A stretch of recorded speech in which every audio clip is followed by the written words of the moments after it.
Am I like...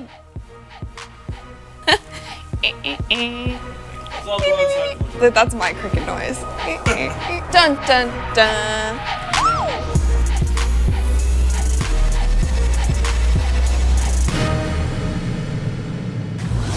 What's up, guys? I'm Rachel, and welcome to this week's episode of NBA2KTV. Recently, I had a chance to hang out with a friend and mentor of many NBA players who also happens to be a huge NBA 2K player.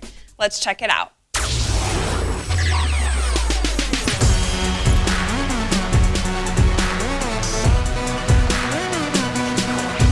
What's up, guys? Today I'm here with CarlLentz, Hillsong NYC pastor. Yes. You were a former basketball player, and you still play a little bit. Yeah, I still play. You know, I did lose a 2-on-2 game with Kevin Durant one time. That's a really bad claim to fame. It was me and Kevin against his boy Cliff and another friend in LA, and I shot it too much. And he looked at me, he's like, "Are you serious?" I'm like, "Bro, I'm a shooter, man. I just was off today." So I have actually lost the game with Kevin on my team. And Kev does not like losing.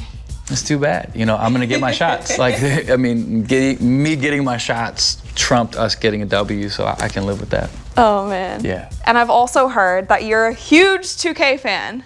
Huge. I don't know how good I am, but I'm a huge fan. When did you start playing NBA 2K? I think I've been playing it for probably like maybe 4 or 5 years. And which is your favorite game so far? This one. Really, 15? Because I just discovered my park. So I think they've had it for a while, but for whatever reason, like last year I didn't play it, but I got into my park this year and I play it way too much. Well, my park this year, the reason why it's different is because you have the communities and you did the rival days. Did you do that? Yes, I mean, we do it all. So it's like, I normally do the career mode, which I love. I always make like a 6'10" guy who can do it all and watch him climb through the ranks. But this year it was really, I think I play my park just exclusively. What's funny about my park is you can tell how people would really be if you really played with them. Because there's guys who take horrible shots. There's guys who like don't know their lane. But when I play, I'm like the glue guy. So I just don't even look to score. I just get like 10 rebounds and 10 assists and just kick it out all games. But I also celebrate after every play. And it frustrates my team because I normally do the ones where it takes forever to get back on D. But my motto is celebration first, team defense second. That's like Nick Young style. Exactly, yeah. Nick Young in real life is how I see myself in virtual my park, but this is what I do. I'm a celebrator. What community were you? Sunset Park. It's just fun to play with, you know, like your friends. The community aspect's awesome. So you squat up? We squat up. My boy Charlie Bell in OKC and another guy in Oklahoma who has a secret identity, but he's a pretty good basketball player in real life. But the three of us will meet and go to work. You said that you even play NBA 2K with some NBA players. Yeah. So who would you say is the toughest to compete against in NBA 2K of the NBA guys? Well, the problem is, like, so Kevin Durant, who loves 2K, we were all, you know, how you have to climb through the ranks. Well, he got tired of waiting, so he called 2K and he got his ranking boost. That might be a secret. Man. Cat's out of the bag, because I had to grind my way up with my boy Charlie Bell, and then Kevin shows up one day with that giant crown, shirtless, and I'm like, how did that happen? So he got to legend. He got to legend. But he's great. Kevin's great. Kyrie's really good. Kyrie's funny because he has his NBA logo, so there's always like, you know, 50,000 people just floating around. But Dre Roberson, OKC, he's really good. He was on our show too. Yeah, he's phenomenal. I think Russ Westbrook's on it. His brother Ray Westbrook plays all the time. So normally I'm with the OKC crew on my park, so it's fun. So speaking of all of these players, I think probably a lot of our viewers want to know how you kind of got involved in the NBA community and with high-level guys like this. Yeah, I think by default, really. So I pastor a church in Manhattan. So a lot of the Knicks, you know, I would know just from being around in the same city. And then there's a lot of guys in the NBA who are actually passionate about stuff beyond basketball, helping their communities, being better people, really using basketball rather than letting basketball use them. So for me, I just pastor a really cool church, and a lot of the guys have, either come in there or I've known them, in those different circles. And yeah, over the years, you just get to know different guys, and it's really cool. I love that part of the NBA family. It's very much connected in that regard. Yeah, there's a lot of good guys. I think a lot of people don't know that about the NBA, is that a lot of these guys are not necessarily all you see in the media snippet. They're much deeper than that. Very passionate about their communities, as you probably got to know, and just really great guys, and I love it. I obviously love basketball too, so it's an easy thing for me to really stay involved with.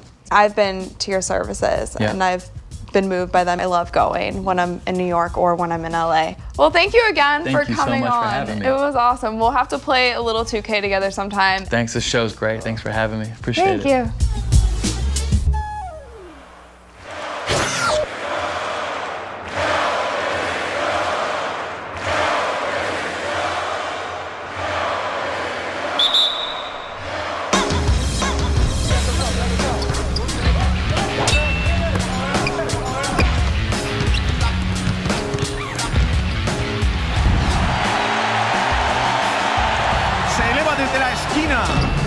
No consigue anotar. Es el turno del milagro. Hemos visto que la ventaja de la que disfruta. ¡Para adentro!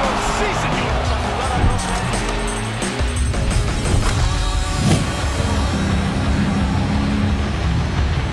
So it's the Pistons now. Clock is at 3. Here's Clark.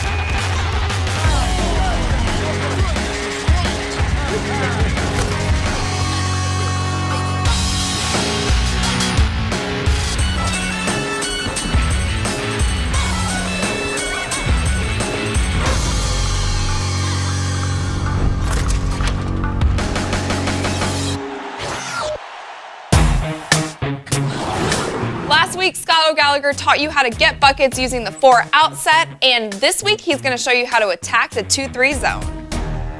Scott. Oh, what's up, fellas? What's going on, 2K fans? Scott O'Gallagher here again. Thanks for joining me in the lab so we can get some winner's tips. In this segment, we're going to break down a 2-3 zone defense. I know that you're seeing it with your buddies.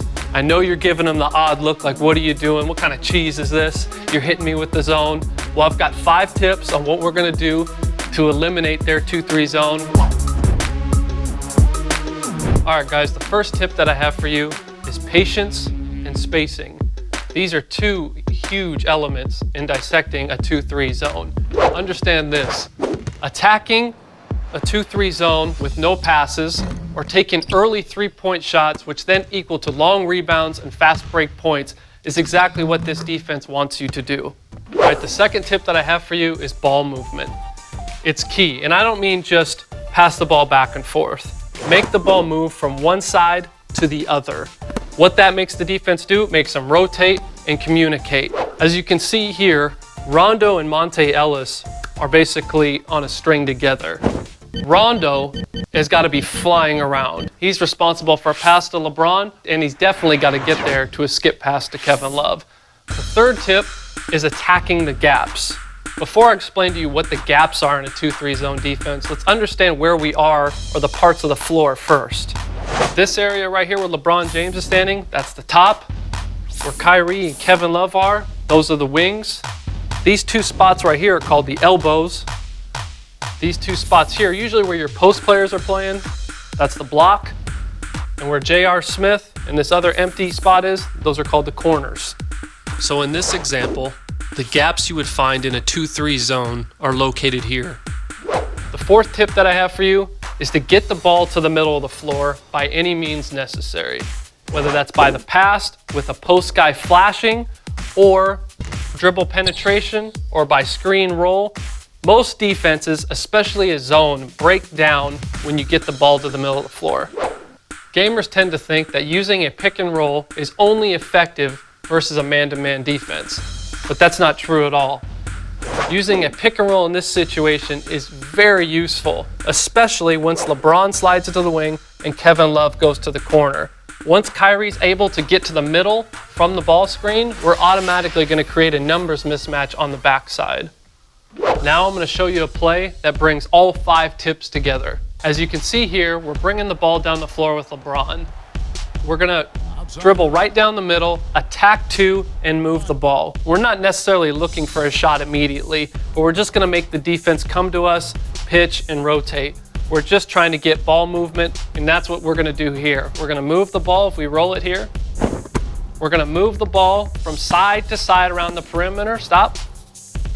And now these two guys are having to move. So using your icon passing, we're going to skip the ball because a skip is the most effective pass versus a 2-3 zone unless it's getting the ball to the middle of the floor. We're going to skip the ball to Kyrie Irving. Pause right here. And now we're going to bring Mozgov to come set the screen. The key thing here is we want to get Mozgov to set the screen here, Kyrie to take the ball again to the middle of the floor. So let's keep rolling. Pause. And now we've got a 2-on-1 on the backside. This is exactly what we want. This is a very consistent look that you should get when you run side screen and roll against a 2-3 zone defense. So Kyrie, we're gonna go here. We pass to LeBron. Here we go. Nice catch, nice shot. 3-ball, corner pocket. Again, this is a great look, a consistent look you can get against a 2-3 zone defense. All right, guys, thanks for joining me in the lab. Hopefully your views on a 2-3 zone defense have completely changed. So you know, with a little patience and a little ball movement, just accept it, dissect it, and keep on winning, because that's what winners do. Winners win. I appreciate the time. Until next time.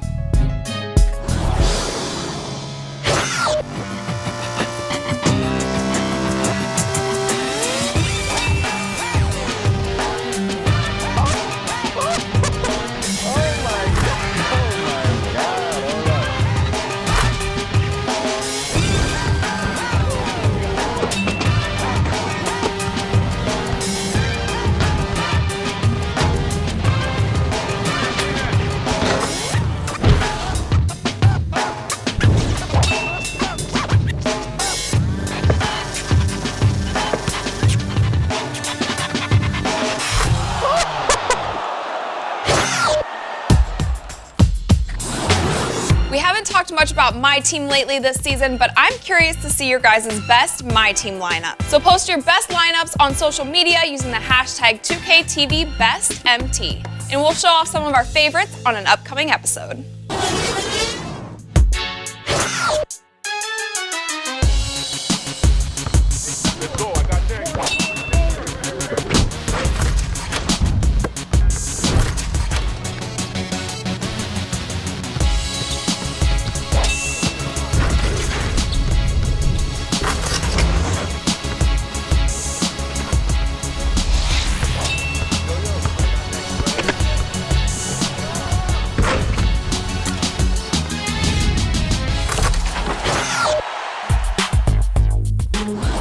We have a really fun episode planned for you guys next week following April Fool's Day, so let's switch it up a little bit. Instead of sending in your best wow plays, I want to see your best fails. So we have our first fail. So send in your fails using the hashtag 2KTVFail, and we'll show them on the next show. And we'll be lit in the next show. See you next time.